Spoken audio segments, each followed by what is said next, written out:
হুম, বসো। Thank you sir. বাহ! Marks ৯৫%। হ্যাঁ স্যার। ভালো তো।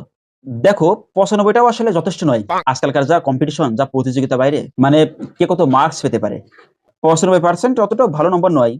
টাকা-পয়সা দিয়েও আজকাল কম্পিটিশন চলে আসছে। কে কত টাকা উপার্জন করতে পারে। তাই না? সমাজের পরিস্থিতি এটা।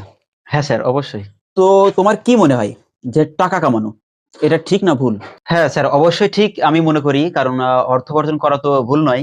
কেউ যদি সঠিক পথে কেউ যদি অর্থ উপার্জন করে তাহলে সেটা ঠিক। না, ওরকম ধরনের টাকা উপার্জন না। এই কিন্তু আমি যে টাকা উপার্জনের কথা বলছি, এই ধরো কেউ ধরো একটা বেতন পাচ্ছে। কিন্তু ও চাইছে আমি এক্সট্রা কিছু টাকা ইনকাম করব, এটাতে আমার হচ্ছে না। এটা ঠিক না ভুল? বলো।